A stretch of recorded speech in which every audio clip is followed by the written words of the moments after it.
What's up, everybody? I'm Stan, and welcome to Detail Comics, where we go over comics in detail. This is Preview Picks, the show where I go over the comic books that are coming out this week, give you an idea what they're all about, and let you know whether there's something you should pick up in your comic book shop this Wednesday. So make sure you subscribe every Monday to get one of these.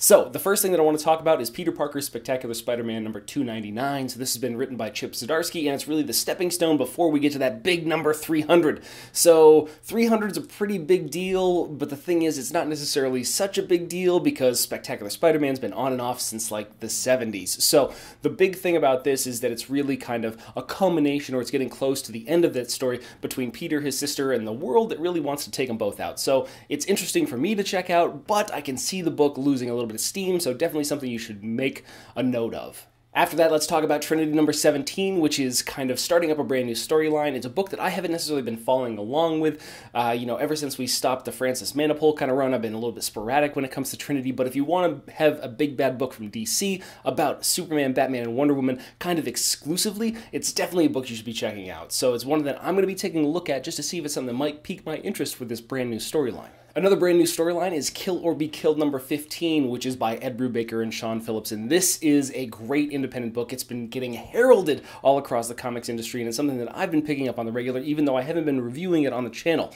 It's still something that I definitely recommend you guys check out, and if you have the opportunity, go back and pick up some of the early trades. It's a very kind of gritty, realistic, down-to-earth kind of vigilante story, so it's always something that's really interesting. And Ed Brubaker, definitely a great writer, definitely something you should be trying to read.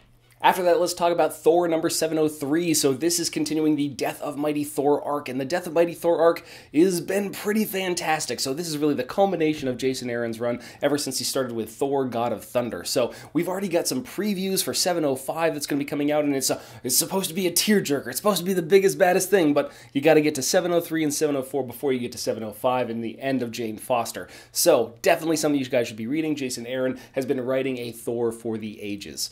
Definitely one of my recommendations and definitely one of my favorite books. After Thor, I'm going to be sticking with Justice League with issue number 39 coming out. So this is Christopher Priest taking over writing the book, and I wasn't really a fan of Justice League while Brian Hitch was on it, and Christopher Priest is definitely telling a very different story. So it's one of those things where I've been kind of amiss because I'm not necessarily tied intently to the art. The art isn't necessarily the biggest draw for the book, but I'm really interested to see what kind of story Christopher Priest is telling, so it's one I'm continuing to pick up. I've got to give it its due. I've got to give it a chance to see if it can be, the spot or the book that I really hoped it was that Brian Hitch didn't quite deliver on for me. So one that I'm keeping my eye on, but I totally understand if you guys fall off of it pretty quickly.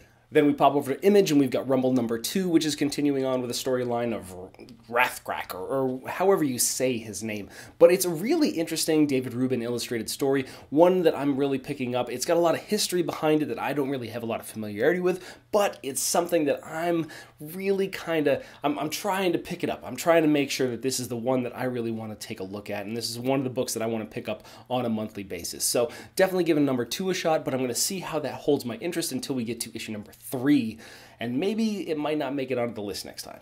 Of course, there is a book that just made it back onto my pull list from DC, and that is Super Sons. And Super Sons number 12 is the epilogue for this Super Sons of Tomorrow issue, which brought us Connor Kent from the future, the Bart Allen Flash from the Titans of Tomorrow, and then we saw Tim Drake basically be changed into this character called Savior with this really odd fucking costume. So, sorry about that.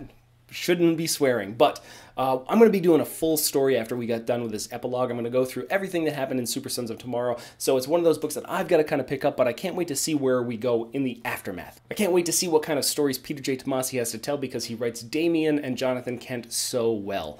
So definitely a recommendation from me. It's only once a month instead of the regular 2-a-month books like DC's Rebirth has been doing, so it's easy to pick up.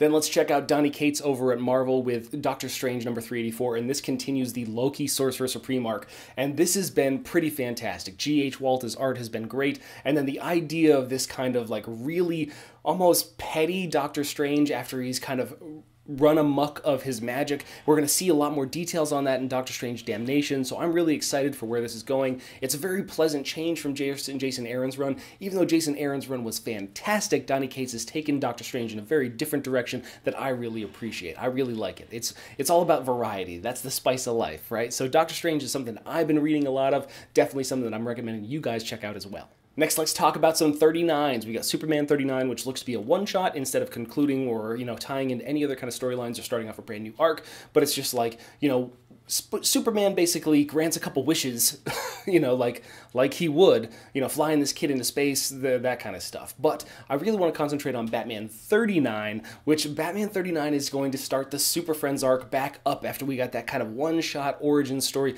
of what Bruce Wayne could have been. And this really focused on the relationship between Batman and Wonder Woman, which a lot of people out there, they ship, they're talking about Wonder Bat, as kind of a relationship instead of, like Catwoman Batman. So it's really interesting to see what this kind of like Diana Bruce relationship is going to look like in Tom King's Batman. So I'm really excited to see where that goes. Definitely a recommendation from me. I'm always picking up Batman. It's a must-buy book. Now that we're done with the ongoing titles, let's start with new number ones and from DC's New Age of Heroes, which is launching with Damage #1. We've got Tony Daniel on art, we've got Robert Venditti on the story, and this is an artist-driven series, and you're going to kind of look at it and be, hey, this is just some sort of kind of Purple Hulk ripoff. Where the hell was he? How the hell is he fighting all these people? Why haven't we heard about him before? Well, that's one of the things about Dark Knight's Metal and how DC's New Age of Heroes really kind of came out of that. So it's really exciting to see this person that becomes this kind of hulkish beast 1 hour a day, every single day, and what he's been doing with the rest of his life.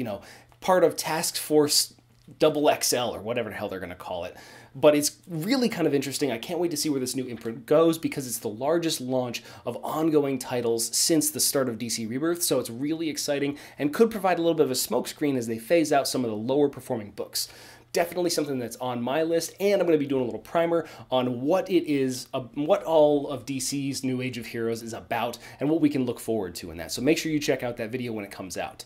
Other number ones that we want to talk about, The Further Adventures of Nick Wilson, #1 from Image. I have no idea what that's about, but it's a brand new #1. Then we can start talking about Ice Cream Man #1, which looks just disturbing based on the cover art. I'm not really sure what it's all about, but we've got he's either distributing candy and cone concoctions, or he's like blasting off through space. I don't really know what this is all about. This is the beauty of independent books. It could be anything chaotic. And then the last one that I want to talk about, which has definitely got some sort of message and definitely got some sort of purpose, is Days of Hate #1. Let me just double check that. Yeah, no, Days of Hate #1. So this is a near future story which is dealing with the aftermath of some sort of tyrannical presidency. I don't know where they got those ideas. Definitely want to keep the politics out of the channel, so I'm not going to talk about it any more than that. But it's something that if you guys want a little bit of an infusion of modern kind of like futuristic history based on a perspective, that is something that you guys should be checking out. The last one that I want to talk about, this new #1, is Venom Inc Omega. So it's a new #1 that's a beginning and an end. It's an end of the Venom Inc storyline, which has been crossing over between Amazing Spider-Man and Venom, and I can't wait to see it finish. Not necessarily that it's a bad thing, but it just feels like it's kind of run its course. So I'm going to be doing a full story breakdown on that one too, but it might take me a little bit to get through it again. So those are the books that are coming out this week. I want to know what you guys think, so hit me up in the comments down below so we can start that conversation. As always, if you like what you see, hit the like button. Don't forget to subscribe to get more news, reviews, and commentary on comic books, comic book movies, comic book news, TV shows, and games, and anything and everything having to do with comics.